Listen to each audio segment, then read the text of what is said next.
A popular attack against the Quran is the claim that it was inspired by occult forces such as demons, which is an argument that is typically put forward by Christian apologists and missionaries.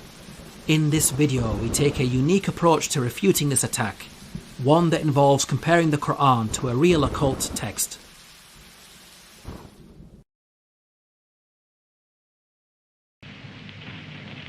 Bury me in a nameless grave. I came from God, the world to save. I brought them wisdom from above, worship and liberty and love. Aleister Crowley was a renowned 20th century English occultist. At the height of his notoriety, he was widely considered to be the wickedest man alive. A prolific writer, his most famous work is the Book of the Law. Although it was Crowley's own hand that penned the text, he denied being its author.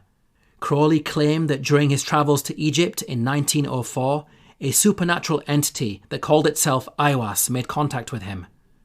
Aiwass, described by Crowley to be a being of intelligence far beyond that of human beings, proceeded to dictate the Book of the Law over the course of 3 days.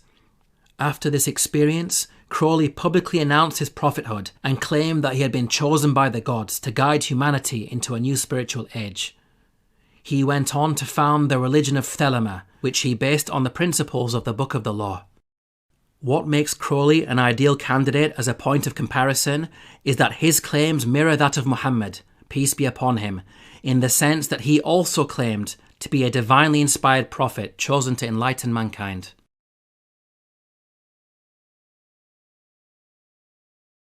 Had, the manifestation of Nuit. The Book of the Law begins in the name of two ancient Egyptian deities, Had and Nuit. Had was believed to be the lord of the sky and was depicted in the form of the winged sun disk. Nuit was believed to be a sky goddess and was depicted as a naked woman spanning the horizon. This twin pairing of the male and female divine aspects happens to be very common in pagan religions and occult philosophies. Contrast this with the Quran. In the name of Allah, the entirely merciful, the especially merciful. The Quran begins in the name of Allah, which is an Arabic word meaning the God. The Quran teaches that there is only one true God, the creator of everything in the heavens and the earth, and the one who inspired prophets such as Abraham, Moses, and Jesus. When it comes to worship, the Quran declares, "And of his signs are the night and day, and the sun and moon. Do not prostrate to the sun or to the moon, but prostrate to Allah, who created them." We can see that the Quran forbids that worship be directed to anything other than the Creator. By comparison, the Book of the Law, like many pagan religions and occult philosophies, deifies nature. It's clear from the very outset that both books could not be more different when it comes to the concept of God. Ironically, it is those Christians linking the Quran to occult forces who actually have a concept of God, that of the Trinity, which is steeped in paganism and would not be out of place in Crowley's Book of the Law.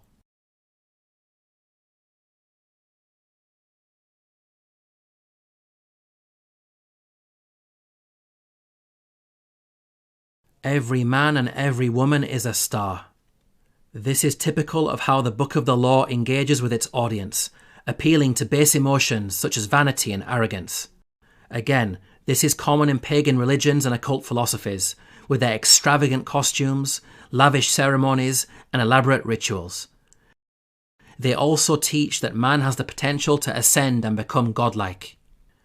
Contrast this with the Quran, which reminds those who possess such characteristics, Allah loves not the arrogant, the vainglorious. The Quran provides the perfect antidote for those afflicted with such diseases. We are humbled by its reminders of our lowly origin. Does man not consider that we created him from a mere sperm drop? The Quran also highlights the danger of such traits when it relates the story of the downfall of Satan, whose pride prevented him from obeying Allah's command to prostrate to the first human being, Adam. Allah said, "What prevented you from prostrating when I commanded you?" Satan said, "I am better than him. You created me from fire and created him from clay." We can see that from a Quranic perspective, the Book of the Law is diabolical in its methodology when it appeals to and encourages traits such as vanity and arrogance, which are satanic in essence.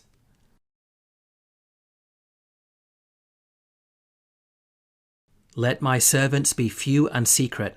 The rituals shall be half known and half concealed.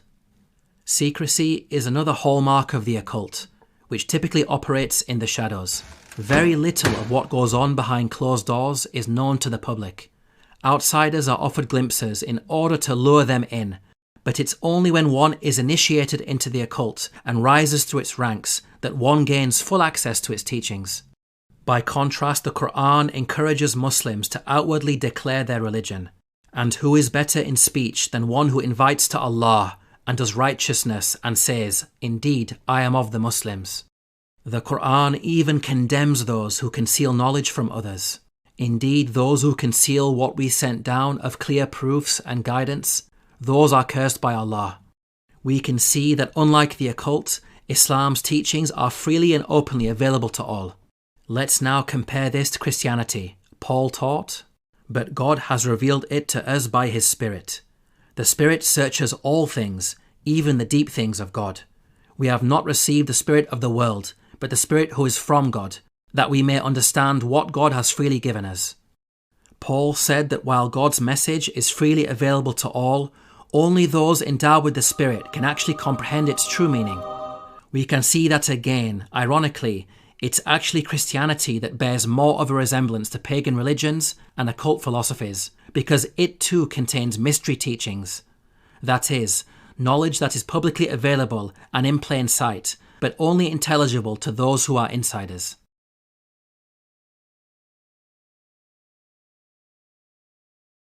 Do what thou wilt shall be the whole of the law. Do what you want is the central tenet of Crowley's religion of Thelema.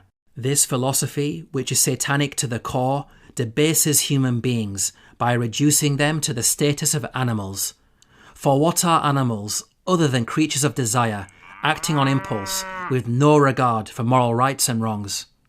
By comparison, morality in the Quran is not dictated by the whims of human beings. Have you seen he who has taken as his God his own desire? Let's now take a look at the kind of morality the Book of the Law encourages. To worship me take wine and strange drugs whereof I will tell my prophet, and be drunk thereof.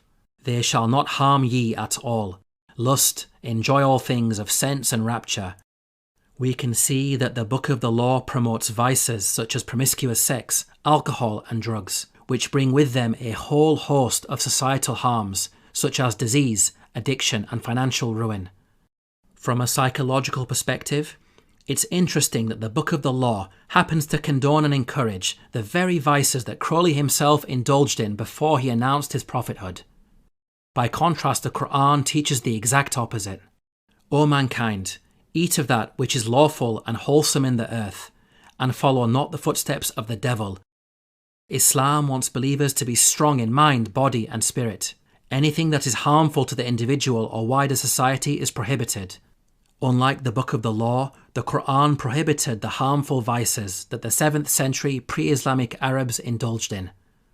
This shows us that the author of the Quran prioritizes the well-being of mankind over our whims and desires.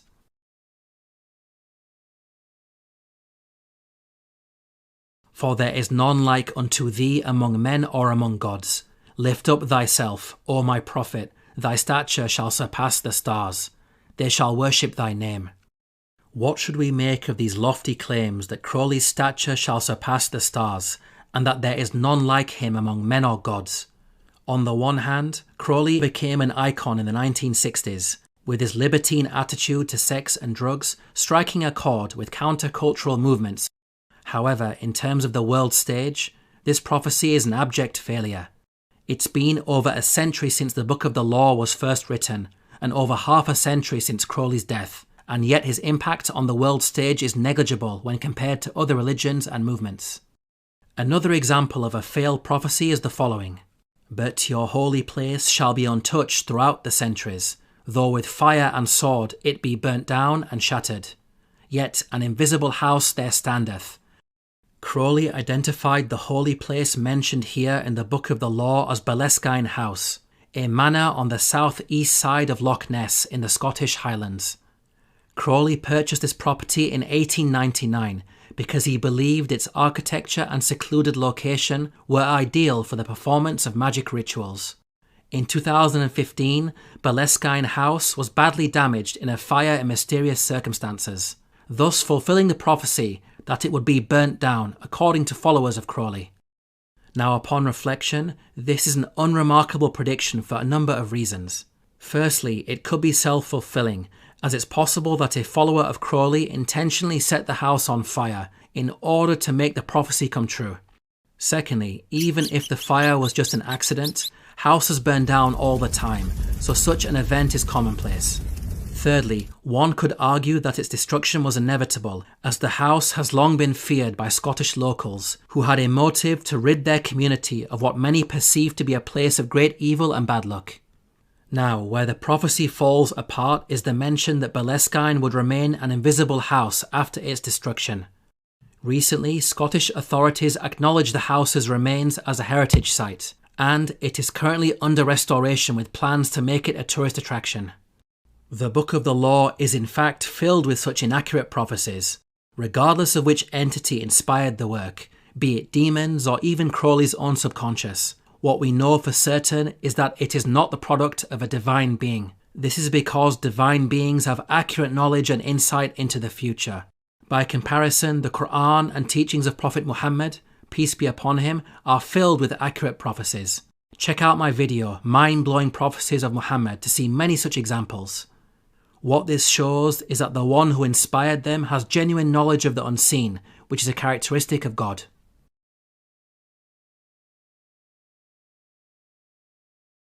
The best blood is of the moon, monthly, i.e. menstrual blood, then the fresh blood of a child, or dropping from the host of heaven, then of enemies, then of the priest or of the worshippers, last of some beast, no matter what. We can see that the Book of the Law emphasizes blood as part of its rituals and goes into great detail in defining a blood hierarchy. Note its prioritization of human blood above that of animals. While the Qur'an does encourage sacrifices, only animal blood is permitted to be spilt. So mention the name of Allah upon them, camels and cattle, when lined up for sacrifice. Then eat from them and feed the needy and the beggar. Their meat will not reach Allah, nor will their blood, but what reaches him is piety from you. We can see that there are key distinctions between the Qur'an and the Book of the Law. Not only are sacrifices restricted to animals, we are also informed that it is not the spilt blood that matters to Allah, but rather the pious acts of obedience and feeding the poor and needy with the animal's meat. These are the purposes behind the animal offering. The spilt blood is of no value in and of itself. Ironically, it is Christianity, which is centered around the blood sacrifice of Jesus, that parallels the Book of the Law. Christianity paints God as a vengeful being whose wrath can only be appeased by the spilling of human blood, a common theme in pagan religions throughout history. In this video, we have tackled the claim that the Qur'an is demonic in origin by taking the unique approach of comparing the Qur'an with the Book of the Law, a genuine occult work. This is a practical technique that has highlighted the absurdity of such claims, as we have seen just how radically different they both are. The Qur'an possesses numerous miraculous qualities, which you can check out in other videos on this YouTube channel. Logically, if the Qur'an and occult works are demonic in origin, then one would expect the latter to also demonstrate such miraculous qualities. Yet we find the exact opposite. They are filled with shortcomings and mistakes, which is a hallmark of limited beings. This proves that they cannot be from the same source. The reality is that Christian missionaries and apologists are overwhelmed by the Qur'an, and out of sheer desperation they resort to explaining away the evidences for its divine origin by resorting to low-level polemics.